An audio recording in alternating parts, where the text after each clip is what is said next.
The increase in the price of rice remains fast despite the decline of kilalang pinakamaraming estudyante sa mga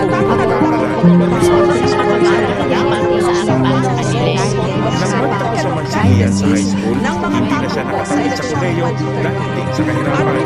Sa nakaraang 7 taon, sumubok siya. Ano na kaya ang kalagayan ng Araling Panlipunan sa panahon ngayon? Masasabi pa kaya nating epektibo ang pagtuturo ng asignaturang ito? Upang bigyang linaw at kasagutan ng estado ng Araling Panlipunan dito sa Pilipinas, ay ating alamin ang perspektibo at opinyon ng isa sa mga kilalang guro at eksperto sa Araling Panlipunan dito sa Cavite Study Center.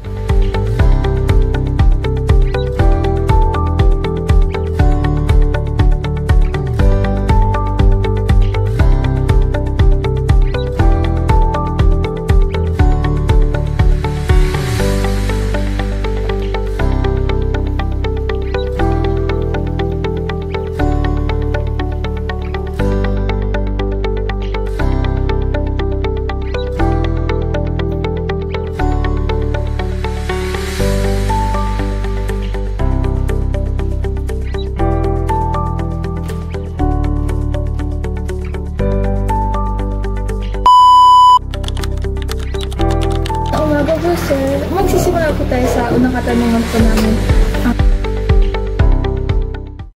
Philippine history consistent yan, no?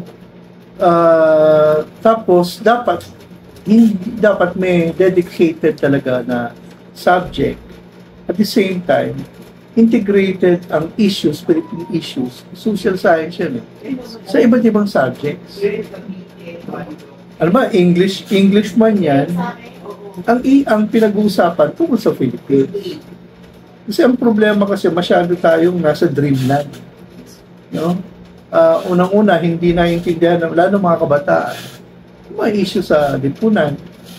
Parang na-brainwash na magpunta lang na mall na walang, alam mo yung Western culture, ito pa social media. So, wala na yung tawag doon, parang deepening of awareness when it comes to social issues. So as future teachers, what are you going to do? Diba? Is it the curriculum? Tanungin ko kayo. Is it the curriculum? No. Hindi naman. O kulang? Kulang. Is it the teachers? Hindi nagbibigay yung nationalism? Hindi rin. Gaya po nung sinabi nyo kanina si Tuwi. Kasi if okay naman po yung curriculum, pero pag yung implementation niya, hindi po okay. Hindi po talaga. Yeah. Kahit naman wala sa curriculum, kung nationalist yung teacher, mahalin mo naman ang manggagawang Pilipino, bilhin mo yung produkto niya. Hindi mo yung mga ganun kasimple. O sumunod ka naman sa batas trapiko. O kahit wala nakatingin, sunod ka sa batas. Ay ba yung ganun kasimple? O yung maglinis ka naman sa tapat mo, may tatapon yung basura sa diba? Sa Japan, may nakitang basura. Sa Taiwan, nandun ako. Yung, nakakotse, bumaba yung matanda, nagagalit, kinuha yung basura.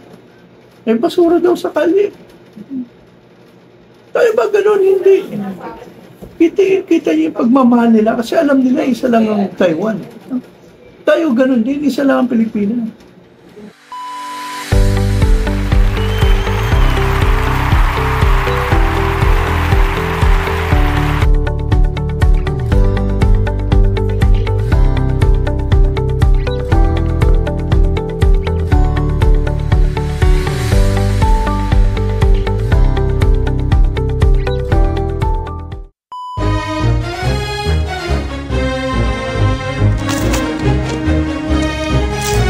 Ayan, hello! Sumukhang ang dami na agad nating natutunan sa una pa lang natin na speaker.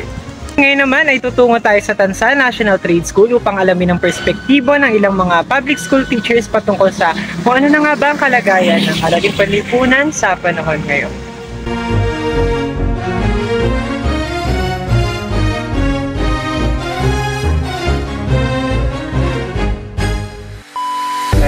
Romel Ibarra, currently teaching Humanities and Social Sciences. So yung kalagayan ng araling panlipunan sa panahon ngayon, para sa akin in one word is delusional. Delusional in terms of medyo sabihin na natin sa daming lumalabas na history, sa daming lumalabas na mga history in terms of politics, economics, etc. Parang medyo naguguluhan na yung mga tao, especially yung mga students, kung kung ano yung tunay, kung ano yung hindi dapat paniwalaan, or kung ano yung dapat na lang nilang malaman.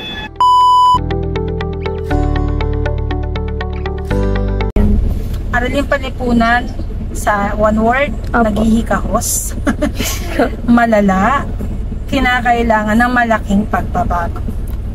Parang spoon feeding, parroting na lang nangyayari. Pag sinabi yung parroting, kung ano yung nasa libro, yun ang sasabihin teacher, blah blah blah blah, konting tanong, okay, understand? O, di ba may mga teacher na ang gagawin ng teacher okay, sasabihin niya, sige read anak, tapos explain, tapos okay, next sentence, which is hindi dapat nagkakaroon ng parroting kasi paano nyo natatalaka yung isyong panlipunan kung gano'n ang klase ng estratehiya. Sa estratehiya ng AP, kinakailangan may masusing pagsusuri sa mga bagay-bagay. I mentioned, may papayo ko lang, always teach with facts. And never ever let your personal emotions be attached to on what you are teaching to your students. Kasi nag-create tayo ng biased judgment. There may be, example lang, there may be history, there may be facts that na hindi ka sumasang-ayon, but history, facts itself, it should be something that it should be ini-inform natin yung mga students. Kahit hindi ka sumasang-ayon, kahit wala yan sa personal point of view mo, as long as it is facts, and as long as that it is something that we call in need to teach to students, kailangan natin ibigay sa kanila. So, ang may advice ko sa mga magiging bagong teacher ay i-focus nyo yung tinatawag na estratehiyang localization, contextualization, at indigenization. So, pag yun ang pinasok nyo, hindi kayo mahirap na i-engage yung learners. Okay, so, ano ba yan tatlong yan? Now, mga teacher sa AP, hanggang ngayon kahit mga tatandang teacher na may ganun pa rin ako nakikita more on memorization na pinapagawa sa mga. Wherein, sa totoo lang, sa mga estudyante ko, ginagawa ko yung natutunan ko nung ako'y college. Padamang. Ang turo sa amin doon sa universidad na pinagaling ko, pag kayo mag-memorize, mag-conceptualize kayo. Once na-conceptualize nyo yung event, doon mo na malalaman kung paano mo siya ma-relate from past to present. And what is for that? For the future. Kasi yung tatlong yun, lagi magkakakabit yun. Past, present, and future. And being a social studies teacher, hindi ka dapat puro si past. Pakailan ba na estudyante mo dyan, namatay na yung mga tao na yan? Babalik pa ba yung panahon na yan? Wala naman tayong time machine, di ba? So mag-focus ka sa kung ano ang kalagayan nila ngayon, sa present. Kapag nagawa mo yung present na yon, mas maintindihan nila. Kasi mas may-relate nila yung sarili nila. Kung pinag-aaralin yung kasaysayan, mas may-relate nila kasi naiintindihan nila, ito yung sitwasyon nila ngayon Doon yung papasok yung tawag natin contextualization. Pag sinabing contextualization, kinokonteksto mo yung paksa. Inilalagay mo yung sitwasyon ng bata doon sa maiintindihan niya dahil nararanasan niya ngayon. Para makarespond siya sa susunod na panahon. Paano magiging lifelong learning yung iyong itinuturo sa mga bagong teachers ng AP. Maging updated. Kasi meron mga teacher, all updated sila, kaya lang, ang focus nila yung lesson, wala nang mga current events. Hindi nila nauunawaan tuloy kung ano yung nangyayari sa lipunan. Parang nangyayari na lang dahil hindi nasuri kung ano yung nangyayari sa lipunan. Ang nangyayari na lang na ang issue, dadaan lang yan, lilipas din yan. Mawawala lang din yan. Kaya tulang issue, hindi na susolusyon. Bakit? kasi walang current events. Dapat ma-inculcate nyo sa bata na once AP teacher ka, once AP student ka, kailangan updated ka what's happening in our country, in our surroundings, in our environment, para sa ganon, malaman nila na ay kakonekta pala yan ng pagiging ako. Kasi hindi ka magiging mabuting mamamayan kung wala kang pakialam sa bansa.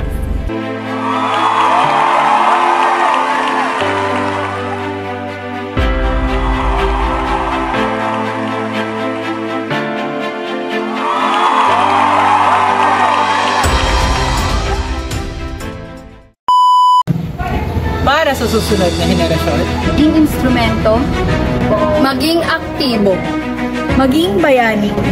para sa kabataan, para sa kinabukasan, para sa bayan.